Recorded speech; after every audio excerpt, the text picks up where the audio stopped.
Hello guys, in this session we will be working with sections and we will learn how to import a DWG file to Illustrator, how to check that the scale is correct and simplify the DWG files and edit the layers, add trees, add people, and working with the selection for different lines. So to begin with, let's open a DWG file. When you are opening it, if the file is created originally in millimeter, then you choose that every 200, 1 to 200, every 200 units is 1, and you open it like that. To check that the scale is correct, I'm going to go to View Rulers. On the rulers corner, top left corner, right click and you will be able to change the rulers units. So I'll change them to centimeters. If I click on a door line, go to the height from the top, I can see that the door line is 1.55 centimeter is the height value, and that means 1 centimeter is 2 meters, which is 1 to 200. When you look at the layers window, you notice that the layers here are named and ordered exactly as it is in the DWG file. This may mean that there are some extra lines that actually are not needed when we're working on Illustrator. If you want to select everything on one layer, you just click on the circle next to the layer and you'll be able to see it highlighted here as yellow, and then things are selected in a yellow selection highlight. That means everything selected here is located on this layer. Same applies to everything else. For example, this is the rail. If I click in here, the stair rail is highlighted in blue and it is showing a blue square next to the layer's name. If I want to select everything on all of these layers, I just keep clicking Control key or on my keyboard, and keep clicking on the circles, and everything highlighted here in different colors highlighted on the screen also means that these are selected, everything on these layers. To deselect, you just click on it again, of course using the Control key. Now if I want to create a new layer for all visible lines, to simplify my layers, another layer for cut lines, I will have a top layer for the land and another layer for trees, for example, which is going to be at the bottom. So these are the layers I'm going to be working on. To select everything that is a visible line, you can select the line itself and then go to select same. If you click on fill and stroke, it will select everything that has the same color, fill, and colorway. And as you see here, it selected everything on one layer, which is the wall layer, because it's the only layer selected. However, if I click on it and I choose select same stroke weight, it will select everything that has the same line weight, and you can see here different layers are highlighted and different things located on different places are highlighted. For us, this is the visible lines. They are all highlighted and we can now simply move them to the visible line layer by dragging and dropping each one, or click on the visible line layer, right click on your screen, and then arrange send to current layer, and it sends them all to this one layer called visible line. Now if I hide the visible line layer, I can see that all of my visible lines, door, walls are hidden, so I will keep it like that. To move the staircase to the cut lines, I'm going to use the magic wand, and for now different method, but it's exactly the same, and I will choose everything that has the same stroke weight and stroke color with tolerance of 0. That means exact. If you change this tolerance to 30 or 20, that means you are willing to work with a range of colors, 20 degree or 20 shades.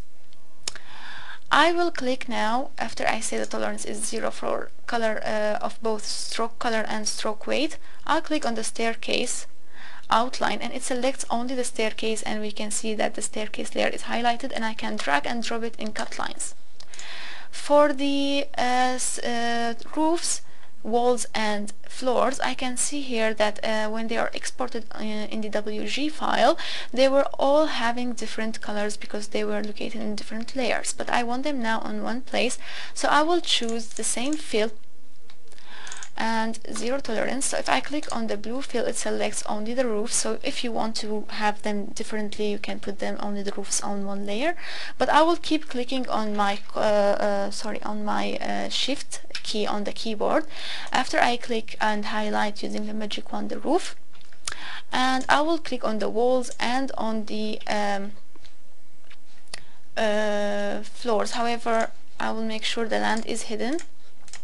So to take the land first, I'm going to drag and drop it to the land layer and then hide it because it has the same color as the floors. And now I will click on everything using the shift key and magic wand and only the fill color. So when they're all selected, I will move them to the cut lines. Click on the cut lines, right click and arrange send to current layer. The only visible layers that are not moved yet, and they are cut lines, it is the glass or doors.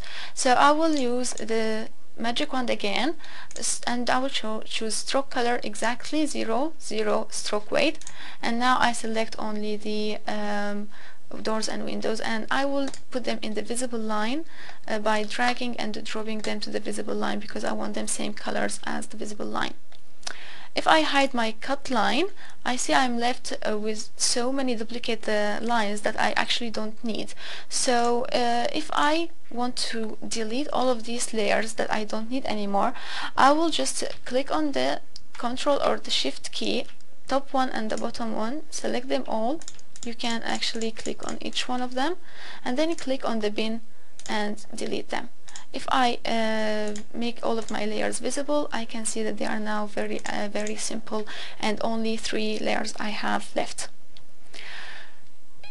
If I want to start now on coloring the lines, if I click on the visible lines here using the circle option, I can select everything on the visible lines, and when you click on the outline from here, you'll be able to change its color to whatever you want. I will use light gray, so you can see that they are changed to light gray. If I click on the cut lines, it will select them all for me. Again, I will be able to choose outline color, for example black, and the fill as if I double click on the fill, I can change it to, let's say, dark gray.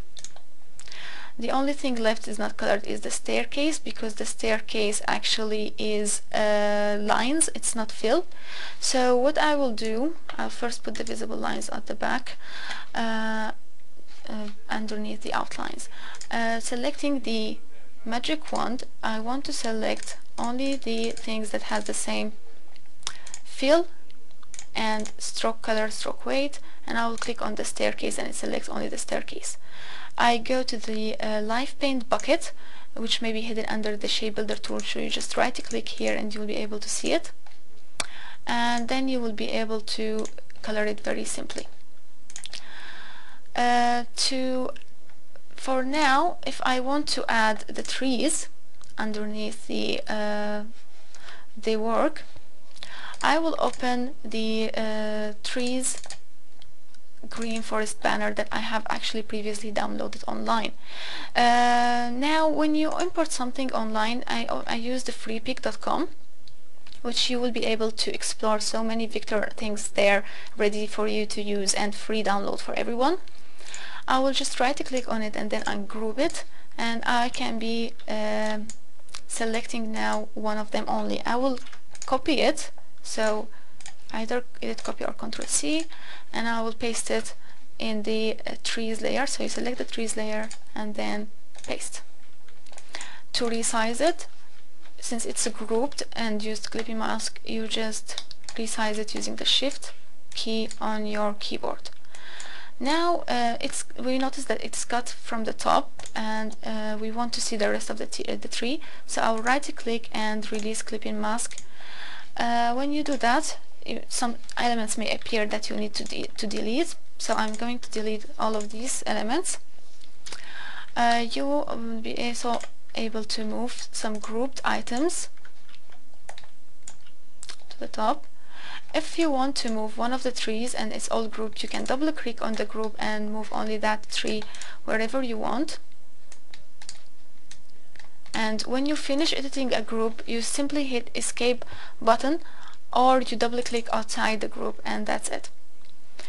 Now when we look at the trees, if they are all ready, the only problem we have now is that the building is a see-through building, so we can see everything around it. So to solve this problem, it's actually not very easy. You can either color it inside or cut the trees with a clipping mask. So there are so many options, but they're also complicated, and the most simple one is to first hide the trees layer. So let's work again with the building. I will copy the building, everything on these 3 layers, so I'll select everything, make sure everything is selected with the land, or just use the selection tool to select them all and copy it. Then I will create a new layer and I will paste it on this new layer. This layer I will call it white for now. We have these as lines and they are not joined together, so the easy method you can use is to either take the pen tool and draw around it, or you can just simply try this way, select everything and then object expand everything, then unite from the Pathfinder. Pathfinder can be viewed from window, Pathfinder, so you find unite here. After you finish uniting it, you want to select it and select it again and then ungroup it. After ungrouping the group, you'll be able to release compound path. So if I click now on the group again, which is ungrouped, and right click release compound path, I will be able to see that everything is now released and it looks like a solid block. If I move this to the top, I will be left with the building interior, which you can also use for coloring in case this is what you want to do now. But since I don't want that, I will just select it all and delete it. The white layer is on the top, so I will make sure it is on the bottom but above the trees layer. And it's black, so I will color it white. Double click on this and make it white. Now you can move it and make sure it is helping you to actually mask the trees at the bottom. Now we will be working with the pattern. So let's choose the land and change its pattern. To do this, I'm going to go to the after I select the land object, I will go to the color and click here on the swatch library menu and choose pattern, basic pattern, lines, and it will appear, the library will appear here in separate window. I click on the land and then select the hatch I want to work with. There's nothing simply made ready, so I will go with this one. Yes, and I will click on select it again, click on transform scale. When you click scale, I am going to scale down only the pattern and not the object, so make sure you uncheck everything but the pattern and click preview. Scale it to 30% for example, and then click OK. I want to change it, the orientation of the hatch to probably 45 degrees, so I will click again on the land, right click on transform and then rotate, and I will choose only transform pattern. Make sure you uncheck transform object and with a degree of 45, and then the hatch will appear like this. If you want to change the color of the pattern, it's very simple. You cannot do this directly, so you need to go to the wheel, recolor artwork, and change it from here to whatever color you want. I will change something green probably. However, when you do this, probably you lose the thickness of the cut line of the land. So if you want to do that, I'm going to duplicate the land line, select it again and choose no fill. So this is an option when you see the red thing, it means there's no fill here, and the stroke as black, and then I'm going to make it thick as you want it to be. Now to delete the lines I don't need. First, lock the land layer or hide it, okay, the one that has the hatch on it. If you go to the direct selection tool and click on the corner here, the corner of the object, so first I will select the object. So many, if something comes on your way, just lock it. So I will click on the corner of the object, or probably it's easier to show you this way, this method. So you select the object that you want to edit. Okay, the selection is black, so that's why I couldn't see it. If you double click on it, you will be able to work only on that object, so you make sure you don't deselect something else. I will select the corner, first corner, and then delete using the direct selection tool, second corner and delete, and I keep only the line here. So now I will make all my layers visible and unlocked. I select the line cut, and you can choose the width profile to not uniform one,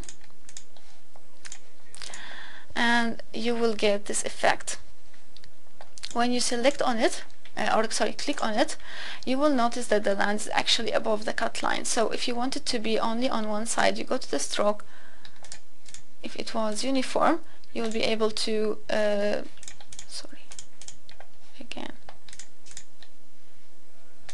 change the corners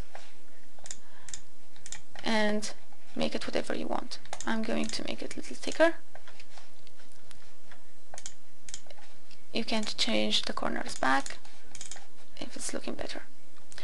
Now to change the colors of the trees, I'm going to select all of the trees color layer like this, go to the color recolor artwork from the color wheel on the top menu, and it will show that my trees has 3 colors. All the trees are only 3 colors here. So I will choose one of them as gray, probably one darker gray, and one of them yellow. If you find that this is not actually what you want, you can also always go select again and swap the colors by just dragging and dropping them like this. So you will be able to play around with the colors like that. Just drag and drop and it will swap them for you. And okay when you're finished, and you have it ready like this. Now if you want to add the shadows, we have as actually the shadows as JPEG file or PDF file, so you cannot edit this directly on Adobe Illustrator. To separate that, we will go to Adobe Photoshop and we will open the file with the shadows on Photoshop. Now we go to the magic wand with tolerance 0. Make sure you uncheck everything on the top layer and then click on the gray area, any gray area on the drawing, and it will select everything that has the same color on the drawing. Create a new layer and use the paint bucket tool. Choose the color black, and on the new layer you make sure when you're selecting the paint bucket tool that you uncheck all of the options on the top, and then you click anywhere on the screen and it will create, if I hide the background layer, you'll see it created a shadow layer for you in black, ready to use. So I will delete the background and I will save it as PNG file. Now I need to stress the importance of saving it as PNG file, because PNG file is actually has a transparent background properties which we are actually needed a lot in our work. So I will save it now. Okay, when I go to Illustrator, I will open it here. So I will open the PNG file that we created. Now the PNG file came as image, but you can see it's transparent, as you can see the through it. To transform this PNG file to vector file, you select it first, and then the properties menu will change for you. you will be able to click on trace image and then OK, and it would trace it like that. To ensure that the tracing is very realistic, you double click or you click on the image trace panel here, and it will show you more properties in the window. I will choose probably black and white logo, and I will choose the ignore white option from here, which is in advanced. So if you click advanced, make sure you check ignore white.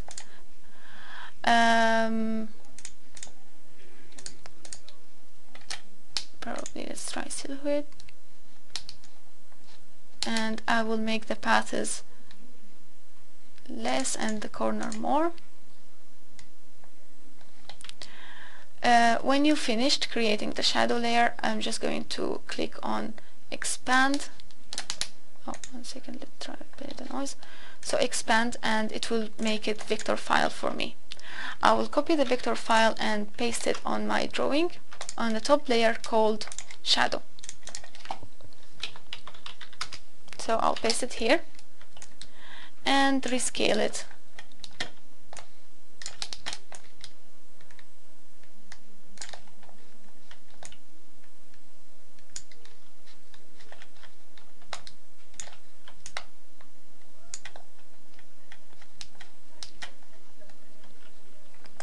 So make sure you are always clicking on the shift key when you are rescaling to make sure everything is to scale and you're not changing the transformation.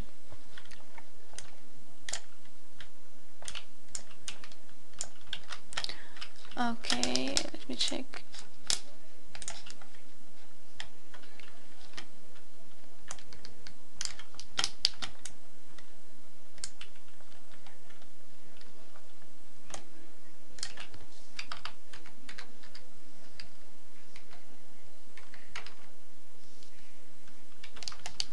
For some reason it didn't come to scale. Okay, now it's a scale. I'm going to change the opacity of the shadows to 50%, probably 20% only, and I will leave it like that for now.